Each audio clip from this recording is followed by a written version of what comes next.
Chapter 4, Decision Time. A man got out of the van and went into the coffee shop. He didn't look evil. He looked middle-aged, like my dad. A little fat, a little bald, nothing scary. I looked around for my cops. They were still across the street. I followed the man into the shop. He ordered a coffee to go. Just my luck. Why didn't he order a muffin and sit down?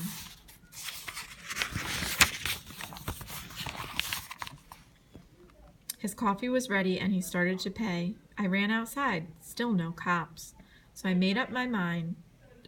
I ran to the van and got in. I hopped the middle row of seats and lay down on the floor behind them. I saw some dirty towels covered with dog hair and I threw them over me. Boy, did they ever stink of dog. For a couple of minutes, nothing happened. Then the van door opened and I held my breath.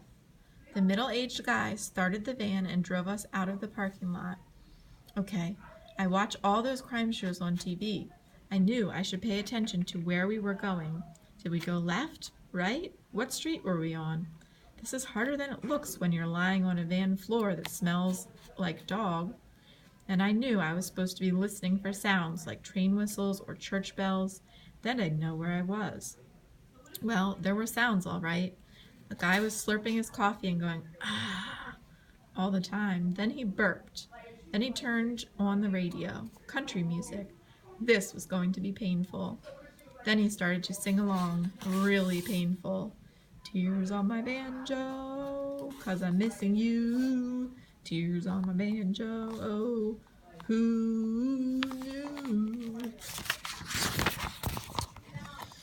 Oh, this was awful. Could this get any worse? And I still had to pee. We drove for 20 minutes. Then we slowed down. He stopped the car and got out. What was it? Would I find Carla now? I lifted my head and looked. We were in another mall in front of another pizza palace.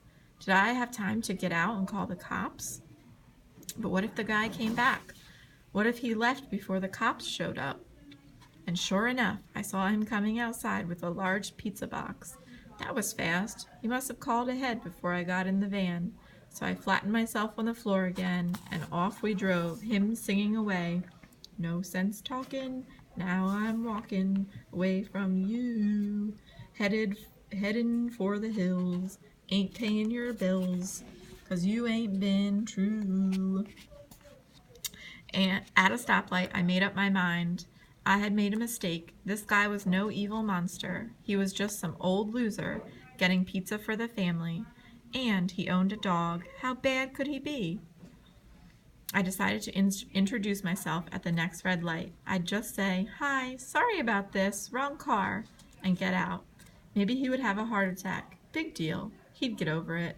So I started to move, and then I saw something sticking out from under the seat. A pink hat with hearts hanging off of it.